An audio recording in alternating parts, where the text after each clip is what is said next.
परीक्षित ने युधिष्ठिर की बातें गहराई से सुनी और फिर एक और महत्वपूर्ण प्रश्न पूछा। राजा को धन संपत्ति का उपयोग कैसे करना चाहिए?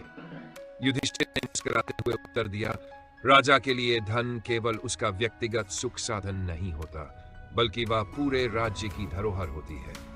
जिस राजा का खजाना प्रजा के कल्याण में खर्च होता है, वही राजा सच्चा धर्मपरायण कहलाता है।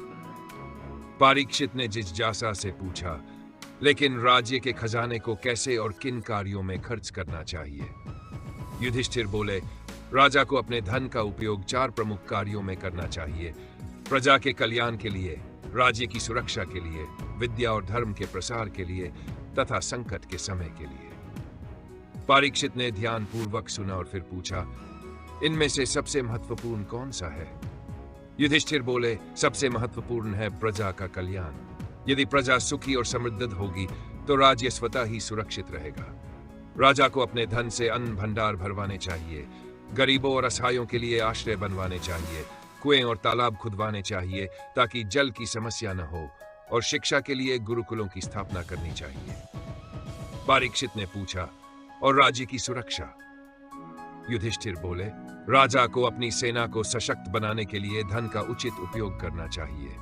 एक निर्बल राज्य शत्रुओं के आक्रमण का शिकार हो जाता है, लेकिन याद रखना, शक्ति का उपयोग केवल आवश्यक होने पर ही करना चाहिए। जो राजा केवल युद्ध के लिए अपने खजाने का उपयोग करता है, वह राज्य को विनाश की ओर ले जाता है। परीक्षित ने फिर पूछा, विद्या और धर्म का प्रसार क्यों आवश्यक है? युधिष्ठिर ने कहा, विद्या से अज्ञान दूर होता है और धर्म से मनुष्य सही और गलत का भेद समझता है। यदि राज्य में विद्या और धर्म का सम्मान होगा तो लोग न्यायप्रिय होंगे, आपस में प्रेम और सहयोग बढ़ेगा। इसलिए राजा को गुरुकुलों और आश्रमों को दान देना चाहिए, विद्वानों को सम्मानित करना चाहिए और धर्म ग्रंथों के प्रचार प्रसार में सहायता करनी चाहिए।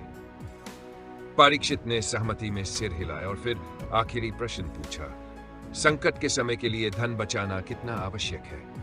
युधिष्ठिर बोले, राजा को यह नहीं भूलना चाहिए कि समय सदा एक सा नहीं रहता। कभी अकाल पड़ सकता है, कभी महामारी आ सकती है, तो कभी शत्रु आक्रमण कर सकते हैं। यदि राजा ने पहले से ही संकट के समय के लिए धन बचा कर रखा हो तो वह अपनी प्रजा को कठिनाई से बचा सकता है। जो राजा इस बात को समझता है, उसका राज्य हमेशा सुरक्षित रहता है। परीक्षित ने गहरे विचार में डूबकर कहा, इसका अर्थ यह हुआ कि राजा का धन व्यक्तिगत नहीं होता, बल्कि संपूर्ण राज्य की भलाई के लिए होता है। युधिष्ठिर ने मुस्कुराते हुए कहा, बिल्कुल सही। राजा का सबसे बड़ा कर्तव्य है कि वह अपने धन का उपयोग धर्मपूर्वक करे, अन्यथा वही धन उसके विनाश का कारण बन सकता है। परीक्षित ने युधिष्ठिर की बातें बड़े ध्यान से सुनी और फिर एक और महत्वपूर्ण प्रश्न पूछा, राजा को क्रोध और अहंकार से कैसे बचना चाहिए? युधिष्ठिर ने गहरी सांस ली और बोले, राजा का सबसे बड़ा शत्रु न कोई बाहरी शत्रु होता है, न ही कोई षड्यंत्रकारी, बल्कि उसका स्वयं का क्रोध और अहंकार होता है। यदि राजा इन दोनों पर विजय प्राप्त कर ले तो वह सच्चा और सफल शासक बन सकता है। परीक्षित ने उत्सुकता से पूछा, लेकिन यह कैसे संभव है? क्रोध और अहंकार तो स्वाभाविक भावनाएं हैं। युधिष्ठिर मुस्कुराए और बोले, हाँ, ये स्वाभाविक भावनाएं हैं, लेकिन जो व्यक्ति इन पर नियंत्रण नहीं रख पाता, वह स्वयं को और अपने राज्य को नष्ट कर सकता है। क्रोध एक क्षणिक अग्नि की तरह होता है जो विवेक को भस्म कर देता है, और अहंकार एक धीमी विषबुझी तलवार की तरह होता है जो धीरे धीरे राजा के निर्णयों को दूषित कर देता है। परीक्षित ने गंभीरता से कहा, तो राजा को इनसे बचने के लिए क्या करना चाहिए? युधिष्ठिर बोले, इसके लिए 3 बातें आवश्यक है: संतुलन, धैर्य और विनम्रता। परीक्षित ने पूछा, संतुलन का क्या अर्थ है? युधिष्ठिर ने समझाया, संतुलन का अर्थ है किसी भी स्थिति में अतिरेक से बचना, क्रोध में जल्दबाजी में निर्णय न लेना और अहंकार में स्वयं को अजेय न समझना।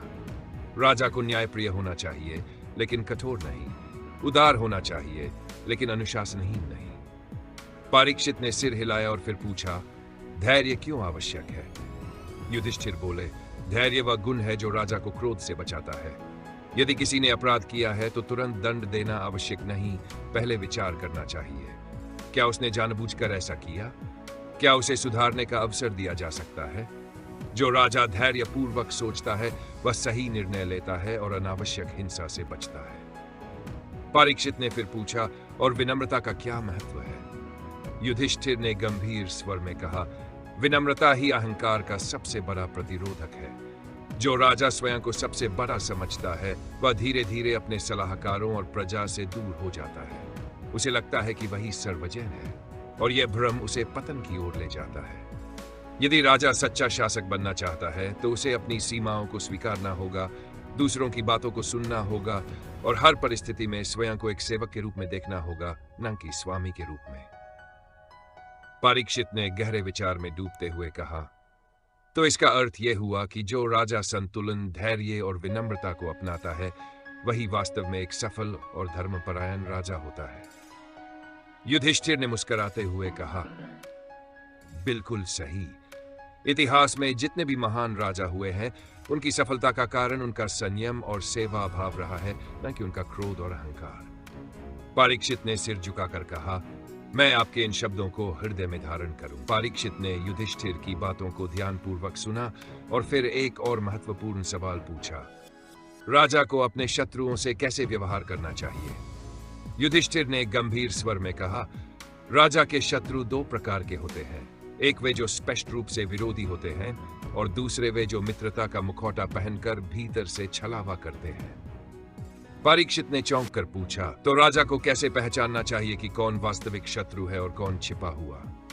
युधिष्ठिर मुस्कुराए और बोले, समय ही सबसे बड़ा परीक्षक होता है। एक सच्चा मित्र संकट के समय साथ खड़ा रहता है, जबकि एक छद्म मित्र अवसर खोजता है। राजा को अपने चारों ओर के लोगों पर ध्यान देना चाहिए। जो व्यक्ति हमेशा चापलूसी करता है, वह प्रायः स्वार्थी होता है, और जो आलोचना करता है, वह सच्चा हितैषी भी हो सकता है। परीक्षित ने सिर हिलाते हुए कहा, लेकिन अगर कोई शत्रु खुलेआम राजा के विरुद्ध युद्ध की योजना बना रहा हो, तो राजा को क्या करना चाहिए? युधिष्ठिर ने उत्तर दिया, युद्ध अंतिम उपाय होना चाहिए, पहला नहीं। एक बुद्धिमान राजा पहले वार्ता करता है, फिर नीति अपनाता है, और केवल जब कोई विकल्प न बचे, तब शस्त्र उठाता है। परीक्षित ने गंभीरता से पूछा, लेकिन यदि शत्रु कपट से हमला करे तो?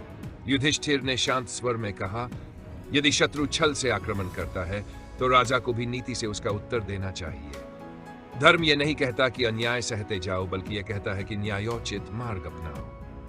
परीक्षित ने आगे पूछा, तो क्या राजा को दया दिखानी चाहिए या कठोरता? युधिष्ठिर ने कहा, सही समय पर दया और सही समय पर कठोरता ही एक सच्चे राजा का धर्म है। यदि शत्रु सुधर सकता है, तो उसे अवसर देना चाहिए, लेकिन यदि वह अपनी दुष्टता से बाज ना आए, तो उसे रोकना भी राजा का कर्तव्य है। परीक्षित ने सोचा और फिर कहा, अब मैं समझ रहा हूं कि केवल शस्त्र बल से नहीं, बल्कि बुद्धि और धैर्य से भी युद्ध जीता जाता है।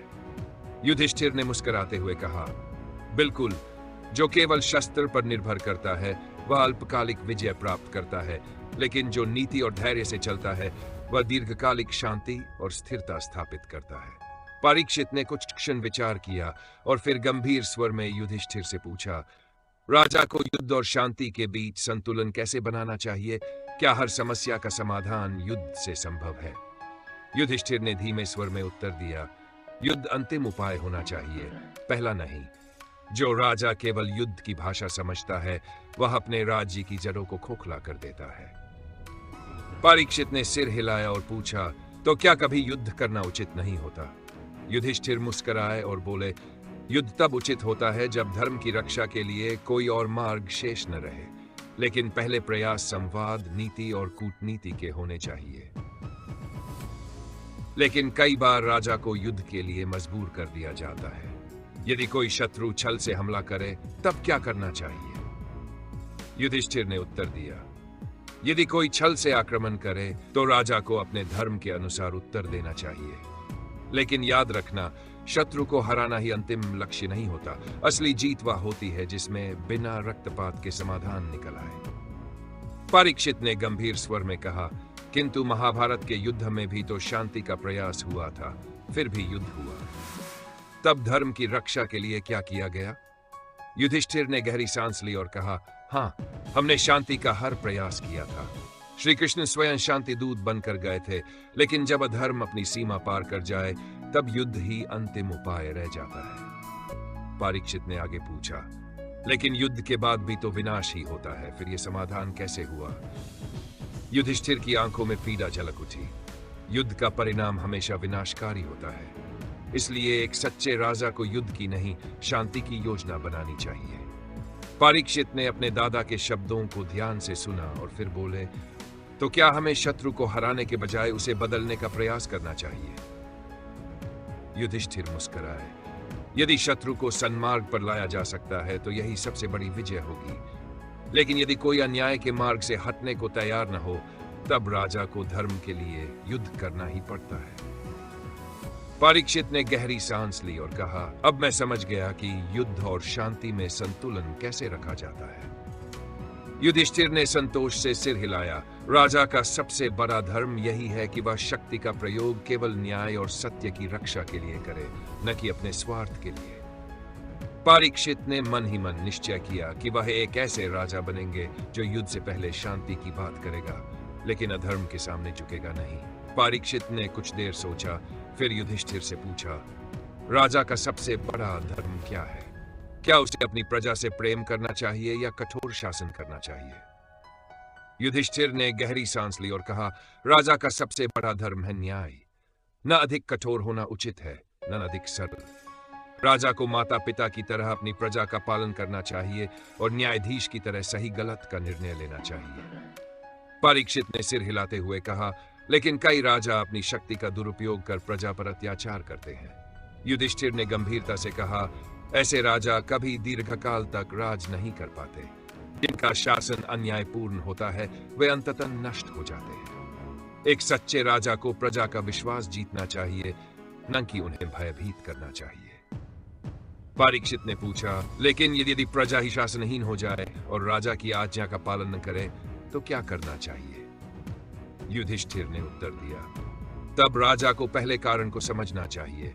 यदि राजा उचित शासन कर रहा है और फिर भी प्रजा विद्रोह कर रही है, तो इसका अर्थ है कि कोई बाहरी षड्यंत्र है। लेकिन यदि प्रजा राजा से असंतुष्ट है, तो संभवतः राजा ही अपनी भूमिका ठीक से नहीं निभा रहा। परीक्षित ने चिंतित होकर पूछा, तो क्या प्रजा को राजा की हर आज्ञा माननी चाहिए? युधिष्ठिर मुस्कुराए और बोले, राजा तभी पूज्य होता है जब वह धर्मानुसार कार्य करता है। यदि राजा अधर्म के मार्ग पर जाता है तो प्रजा को उसका विरोध करने का अधिकार है, परंतु विरोध भी उचित मार्ग से होना चाहिए, अन्यथा अराजकता फैल जाएगी। परीक्षित ने कहा, तो एक आदर्श राजा कैसा होता है? युधिष्ठिर बोले, एक आदर्श राजा वही है जो प्रजा के हित को सर्वोपरि रखता है, जो किसी के प्रति पक्षपात नहीं करता, जो न्यायप्रिय होता है, जो धैर्यवान होता है, जो स्वयं को सत्ता का स्वामी नहीं बल्कि सेवक मानता है। परीक्षित ने मुस्कुराते हुए कहा, अब मैं समझ रहा हूं कि सच्चा राजा वह है जो पहले खुद को जीतता है, फिर राज्य पर शासन करता है। युधिष्ठिर ने सहमति में सिर हिलाया और कहा, यही सत्य है। जो अपने मन को नहीं जीत सकता वह संसार को भी नहीं जीत सकता। परीक्षित ने कुछ देर सोचा, फिर युधिष्ठिर की ओर देखते हुए पूछा, राजा की सबसे कठिन परीक्षा कौन सी होती है? युधिष्ठिर ने गंभीरता से उत्तर दिया, राजा की सबसे कठिन परीक्षा तब होती है जब उसे अपने प्रियजनों और प्रजा के बीच निर्णय लेना पड़े। परीक्षित ने आश्चर्य से पूछा, इसका क्या अर्थ है? क्या राजा के लिए न्याय करना इतना कठिन होता है? युधिष्ठिर ने धीमे स्वर में कहा, न्याय करना कठिन नहीं होता, लेकिन जब न्याय प्रियजनों के विरुद्ध हो तब राजा की वास्तविक परीक्षा होती है। परीक्षित ने गहरी सांस ली और बोले, आपने कभी ऐसी स्थिति का सामना किया था?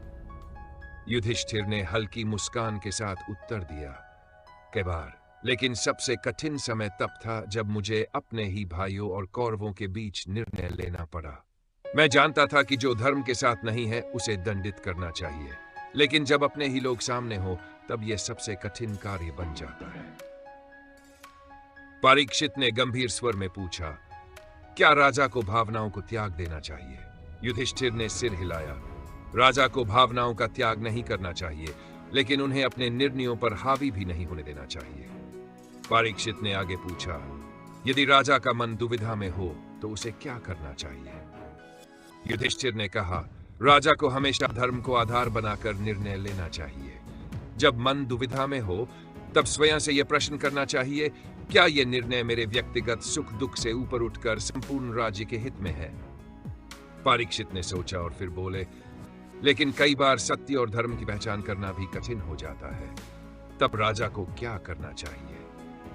युधिष्ठिर ने गहरी सांस लेते हुए उत्तर दिया, ऐसे समय में राजा को योग्य और अनुभवी लोगों की सलाह लेनी चाहिए, लेकिन अंतिम निर्णय उसे स्वयं लेना होगा। परीक्षित ने सिर झुकाया और कहा, तो क्या राजा को अपने मन की बात किसी से साझा करनी चाहिए?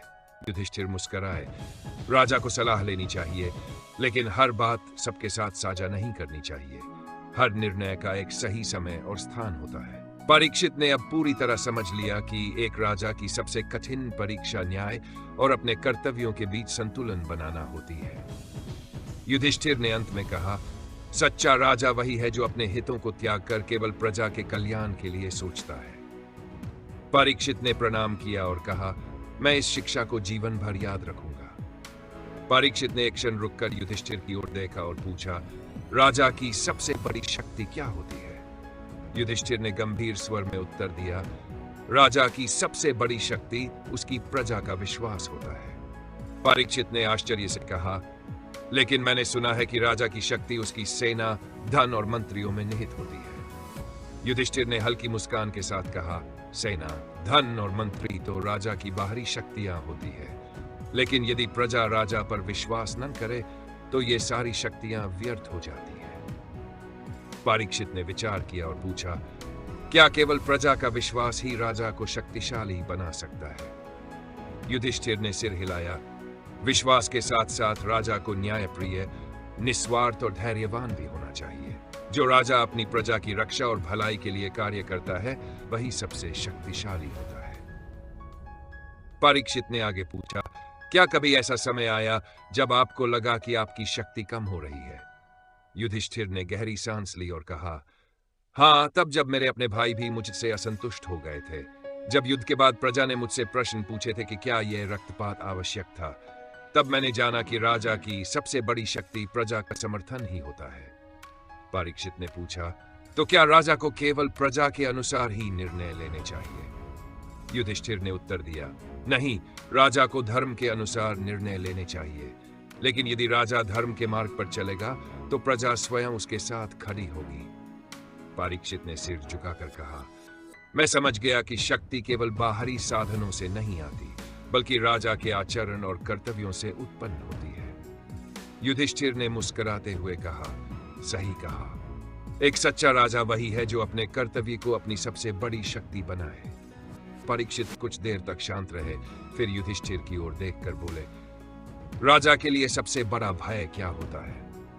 युधिष्ठिर ने गंभीर स्वर में उत्तर दिया, राजा के लिए सबसे बड़ा भय उसका अपना अहंकार होता है। परीक्षित ने चौंक कर पूछा, अहंकार? लेकिन राजा तो शक्तिशाली होता है, उसे भय किसका? युधिष्ठिर ने एक गहरी सांस लेते हुए कहा, राजा का सबसे बड़ा शत्रु बाहरी नहीं बल्कि उसके भीतर होता है। जब राजा अपने कर्तव्यों से भटक जाता है और स्वयं को अजेय समझने लगता है तो वही उसका पतन का कारण बनता है। परीक्षित ने पूछा, क्या अहंकार के कारण कोई महान राजा भी पतित हुआ है? युधिष्ठिर ने सिर हिलाया, इतिहास ऐसे उदाहरणों से भरा पड़ा है। जब जब किसी राजा ने अपने ज्ञान, पराक्रम या सत्ता को ही सबसे बड़ा समझ लिया और प्रजा की बातों को अनसुना कर दिया, तब तब उसका अंत निकट आ गया। परीक्षित ने विचार मग्न होकर पूछा, तो क्या राजा को हमेशा विनम्र रहना चाहिए? युधिष्ठिर मुस्कुराए, विनम्रता राजा का सबसे बड़ा आभूषण है, लेकिन उसे इतना भी विनम्र नहीं होना चाहिए कि कोई उसका अनुचित लाभ उठाए। राजा को हमेशा धर्म और न्याय के मार्ग पर रहकर अपनी सत्ता का उपयोग करना चाहिए। परीक्षित ने सिर झुकाकर कहा, इसका अर्थ यह हुआ कि राजा का सबसे बड़ा भय स्वयं उसका अपना आचरण है। युधिष्ठिर ने सहमति में सिर हिलाया, हाँ, यदि राजा अपने भीतर के भय, लोभ और अहंकार पर नियंत्रण नहीं रख पाता तो उसका अंत निश्चित है। परीक्षित ने गहरी सांस ली और कहा, अब मैं समझ गया कि शक्ति से ज्यादा आवश्यक है विवेक और आत्मसंयम। युधिष्ठिर ने मुस्कुराते हुए कहा, सही कहा पुत्र, जो राजा अपने भीतर के भय को पहचान कर उसे जीत लेता है वही सच्चा राजा होता है। परीक्षित ने कुछ क्षण सोचा और फिर युधिष्ठिर से पूछा, राजा के लिए सबसे बड़ी परीक्षा क्या होती है? युधिष्ठिर ने गंभीर स्वर में उत्तर दिया, राजा के लिए सबसे बड़ी परीक्षा वह होती है जब उसे धर्म और अपने व्यक्तिगत संबंधों में से किसी एक को चुनना पड़ता है। परीक्षित ने चकित होकर पूछा, धर्म और संबंध, क्या इन दोनों में टकराव संभव है? युधिष्ठिर ने एक गहरी सांस लेते हुए कहा, हाँ, और यही सबसे कठिन परीक्षा होती है। जब राजा का कोई प्रियजन अधर्म के मार्ग पर चलने लगे, तब राजा के लिए निर्णय लेना सबसे कठिन हो जाता है। परीक्षित ने उत्सुकता से पूछा, क्या आपके जीवन में भी ऐसा कोई अवसर आया था? युधिष्ठिर ने सिर झुका लिया और कहा, हाँ, जब मुझे अपने ही भाई भीम और द्रोणाचार्य के बीच निर्णय लेना पड़ा। द्रोणाचार्य हमारे गुरु थे, लेकिन युद्ध में हमें उनके विरुद्ध खड़ा होना पड़ा। भीम ने आग्रह किया कि हमें पूरी शक्ति से आक्रमण करना चाहिए, लेकिन मेरे हृदय में द्वंद्व था। परीक्षित ने गंभीरता से पूछा, तब आपने क्या किया? युधिष्ठिर धीमे स्वर में उत्तर दिया, मैंने धर्म का पालन किया।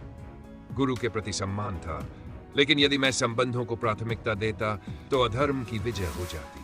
यही एक राजा की सबसे कठिन परीक्षा होती है, जब उसे अपने हृदय की भावनाओं को त्याग कर न्याय का निर्णय लेना पड़ता है। परीक्षित ने सोचा और फिर बोले, तो क्या राजा को हमेशा न्याय के पक्ष में खड़ा रहना चाहिए, भले ही उसे अपनों का विरोध ही क्यों सहना पड़े? युधिष्ठिर ने मुस्कुराते हुए कहा, हाँ, क्योंकि राजा केवल एक व्यक्ति नहीं होता, वह एक संपूर्ण राज्य का प्रतिनिधि होता है। यदि राजा पक्षपात करेगा तो राज्य में अराजकता फैल जाएगी। परीक्षित ने सिर झुका लिया और कहा, अब मैं समझ गया कि राजा की सबसे कठिन परीक्षा उसके अपने संबंध ही होते हैं। युधिष्ठिर ने सिर हिलाया, सही कहा।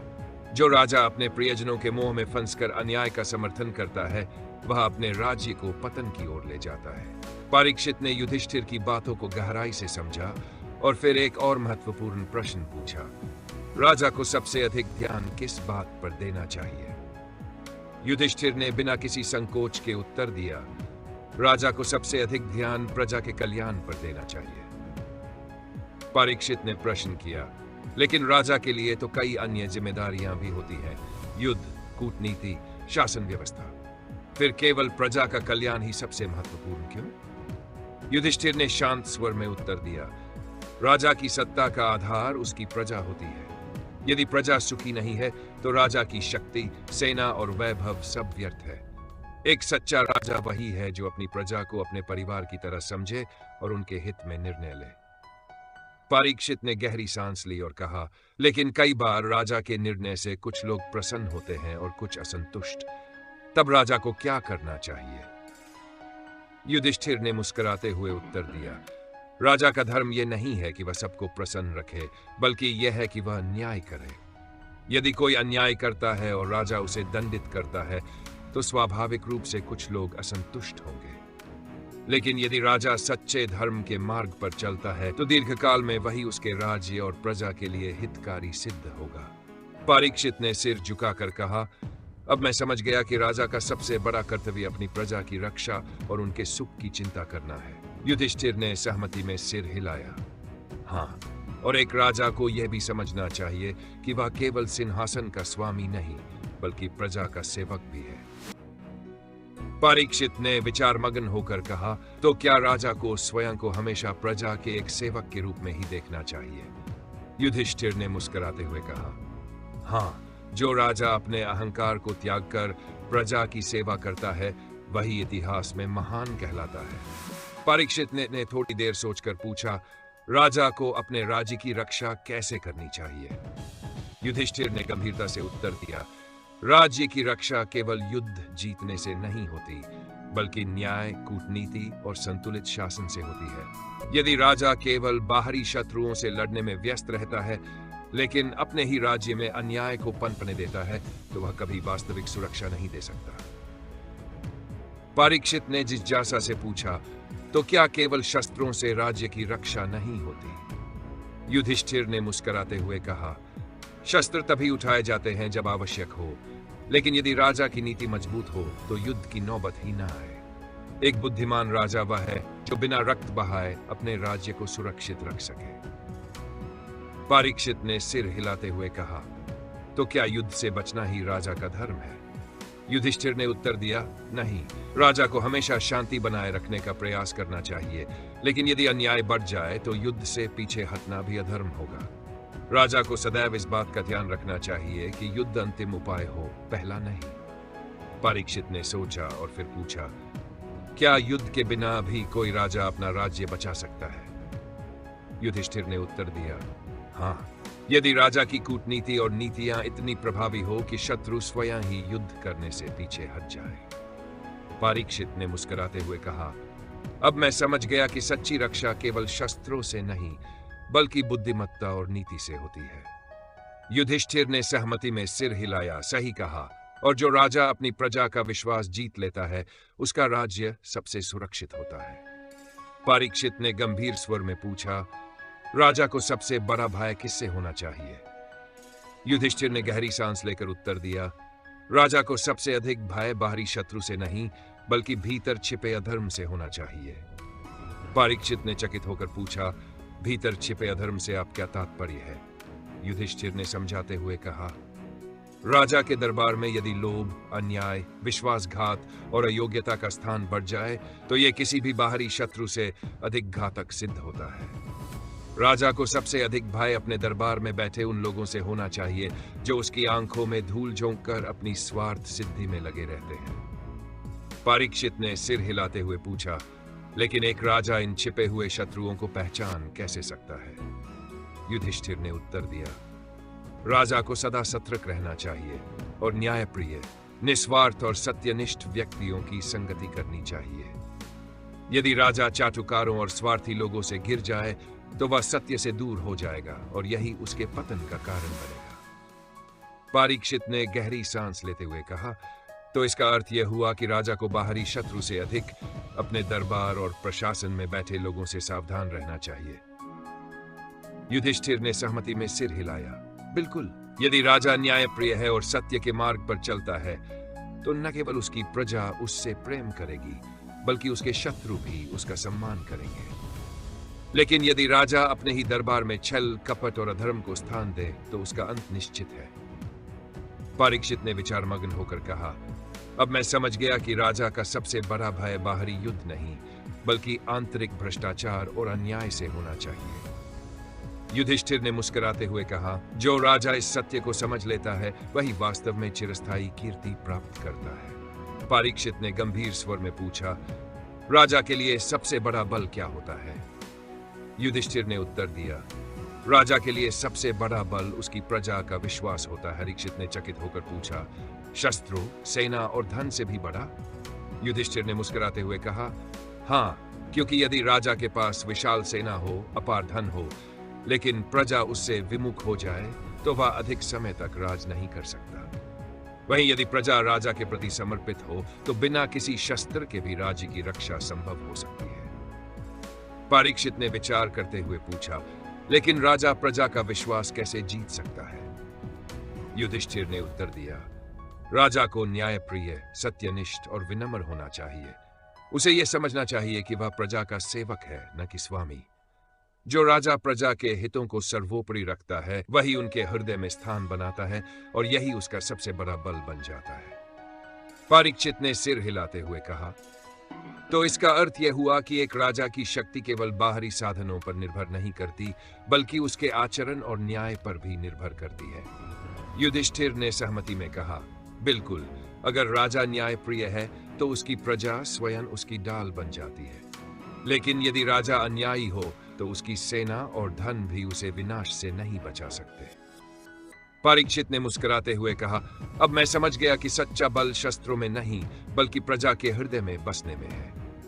युधिष्ठिर ने प्रसन्न होकर कहा, सही कहा, एक सच्चे राजा का सबसे बड़ा बल उसकी प्रजा का प्रेम और समर्थन होता है।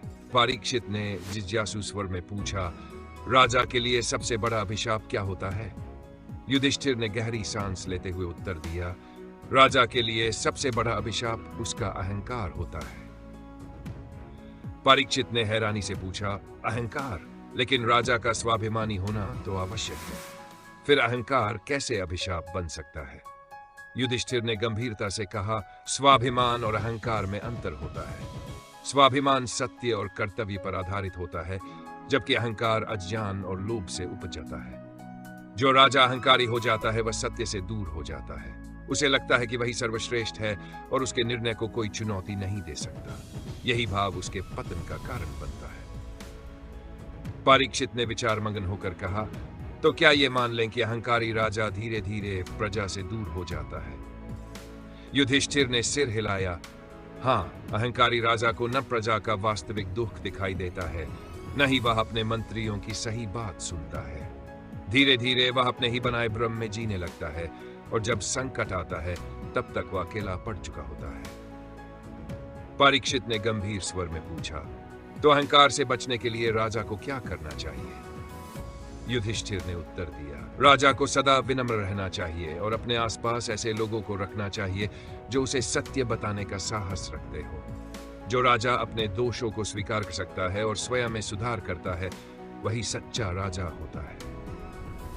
परीक्षित ने मुस्कुराते हुए कहा, अब मैं समझ गया कि राजा का सबसे बड़ा अभिशाप बाहरी नहीं बल्कि उसके अपने भीतर ही होता है। युधिष्ठिर ने सहमति में सिर हिलाया। सही कहा। जो राजा अपने अहंकार को नियंत्रित कर लेता है वह सदा प्रजा के हृदय में स्थान बनाए रखता है। परीक्षित निश्चित ने जिज्ञासा भरे स्वर में पूछा, राजा के लिए सबसे बड़ा धन क्या होता है? युधिष्ठिर मुस्कुराए और बोले, राजा के लिए सबसे बड़ा धन उसकी सत्यनिष्ठा और धर्मपरायणता होती है। परीक्षित ने आश्चर्य से कहा, लेकिन राजा के पास स्वर्ण आभूषण, विशाल सेना और विशाल खजाना होना चाहिए। फिर सत्यनिष्ठा और धर्म को सबसे बड़ा धन क्यों कहा? युधिष्ठिर ने गहरी सांस लेते हुए कहा, राजा यदि धन से संपन्न हो लेकिन सत्यनिष्ठा से रहित हो तो उसकी प्रजा उस पर विश्वास नहीं करेगी। उसके राज्य में असंतोष फैलेगा, प्रजा उससे विमुख हो जाएगी। लेकिन यदि राजा धर्मपरायण हो, न्यायप्रिय हो और सत्य का पालन करने वाला हो तो वह बिना किसी भय के शासन कर सकता है। परीक्षित ने विचारशील स्वर में पूछा, तो क्या यह कहना उचित होगा कि सच्चा धन वही है जो राजा को स्थायी सम्मान और समर्थन दिला सके?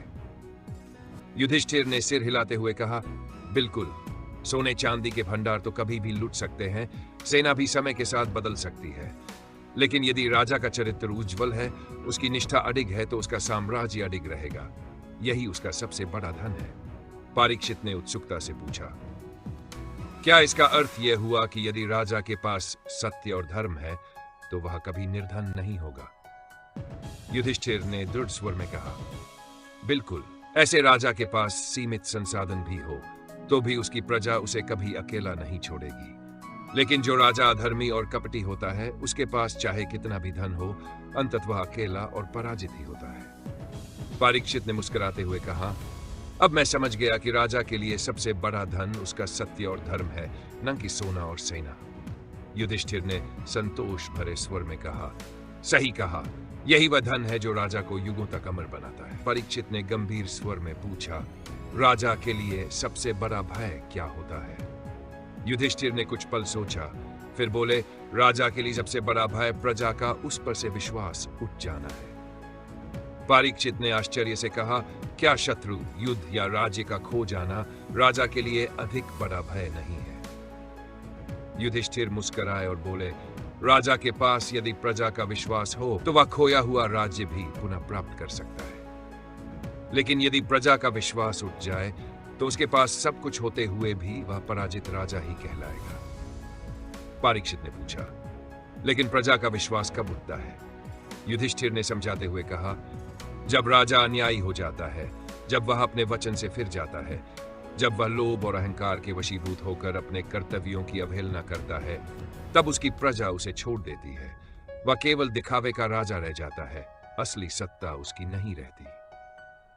परीक्षित ने गंभीरता से कहा, तो इसका अर्थ यह हुआ कि राजा को हर परिस्थिति में न्यायप्रिय और सत्यनिष्ठ रहना चाहिए, चाहे कितनी भी कठिनाइयां क्यों न आए। युधिष्ठिर ने सहमति में सिर हिलाया। हाँ, यही राजा का सबसे बड़ा धर्म है। जो राजा इस धर्म से विचलित हो जाता है, वह अंततः अपने सबसे बड़े भय का सामना करता है, प्रजा का विश्वास। परीक्षित ने सोचा, फिर बोले, अब मैं समझ गया कि राजा के लिए युद्ध और पराजय से अधिक भयावह है अपने ही लोगों का उससे मुख मोड़ लेना। युधिष्ठिर ने संतोष से कहा, सही कहा।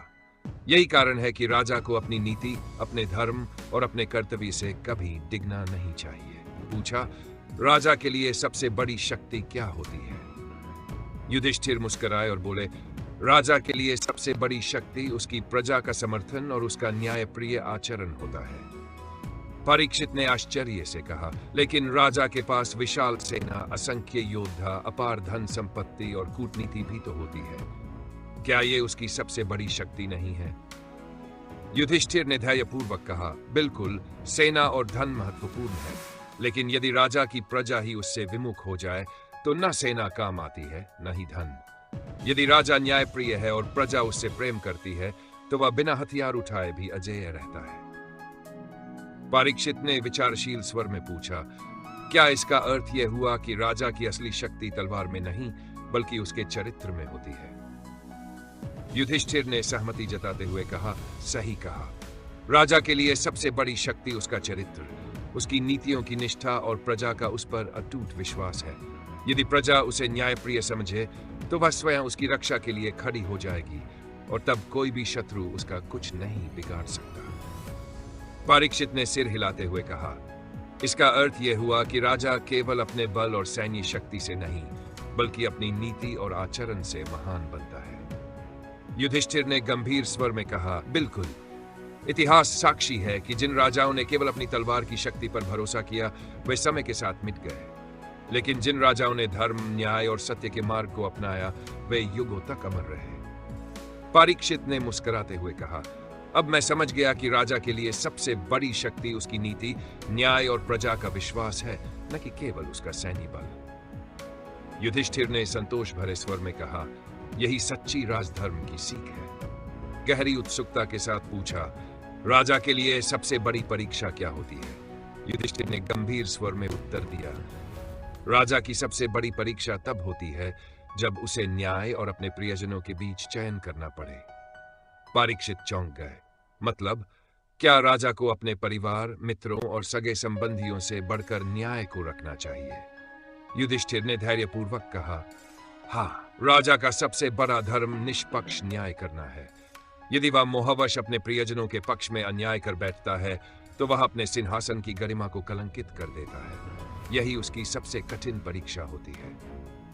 परीक्षित ने गहरी सांस लेते हुए पूछा, क्या आपने भी अपने जीवन में ऐसी परीक्षा का सामना किया था? युधिष्ठिर के नेत्रों में अतीत की स्मृतियां तैर उठी। वे बोले, मैंने कई बार ऐसी परीक्षा दी। सबसे कठिन क्षण तब आया जब मुझे अपने ही भ्राता भीम और गुरु द्रोणाचार्य के न्याय में निर्णय लेना था। मेरे लिए दोनों ही प्रिय थे, लेकिन मैंने सत्य और धर्म का साथ दिया। परीक्षित ने सहमति में सिर हिलाते हुए कहा, तो राजा की सबसे बड़ी परीक्षा उसकी निष्पक्षता होती है? युधिष्ठिर बोले, एक राजा के लिए सबसे कठिन क्षण तब आता है जब उसे अपने कर्तव्य और अपने व्यक्तिगत संबंधों में से किसी एक को चुनना होता है। परीक्षित ने सोचा और फिर बोले, अब मैं समझ गया कि राजा केवल सिंहासन पर बैठने से महान नहीं बनता, बल्कि अपने निर्णयों की कसौटी पर खरा उतरने से ही वह एक सच्चा राजा कहलाता है। युधिष्ठिर ने संतोष भरी मुस्कान के साथ कहा, सही कहा। राजा का असली परीक्षण तब होता है जब उसे अपने प्रियजनों के विरुद्ध भी सत्य का पक्ष लेना पड़े। जो इस परीक्षा में सफल होता है वही युगों तक पूजनीय रहता है। धर्म और उत्तराधिकार का अंतिम संवाद। महल के शांत प्रकोष्ठ में युधिष्ठिर और परीक्षित आमने सामने बैठे थे। परीक्षित की आंखों में जिज्ञासा थी और युधिष्ठिर के चेहरे पर अनुभव की गंभीरता। संवाद का यह अंतिम चरण था जहां प्रश्नों के उत्तर के साथ साथ एक युग की समाप्ति भी होने वाली थी। परीक्षित ने धीमे स्वर में कहा, महान पितामह, मैंने आपसे धर्म, न्याय, नीति शास्त्र और राजधर्म के अनगिनत पहलुओं पर चर्चा की, लेकिन अब एक अंतिम प्रश्न रह गया है। एक राजा की अंतिम जिम्मेदारी क्या होती है? युधिष्ठिर ने गहरी सांस ली और बोले, एक राजा की अंतिम जिम्मेदारी यह होती है कि वह अपने उत्तराधिकारी को योग्य बनाए। राजा केवल अपने शासनकाल तक सीमित नहीं होता, वह आने वाली पीढ़ियों के लिए भी मार्ग प्रशस्त करता है।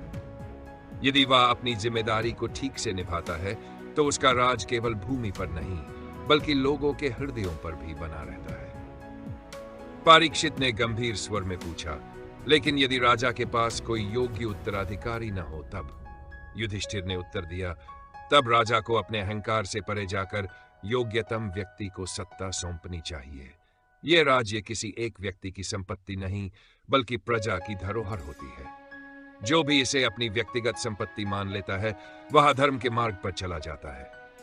परीक्षित कुछ देर तक विचार मग्न रहे, फिर बोले, तो क्या आप मानते हैं कि कोई भी राज्य व्यक्ति से बड़ा होता है?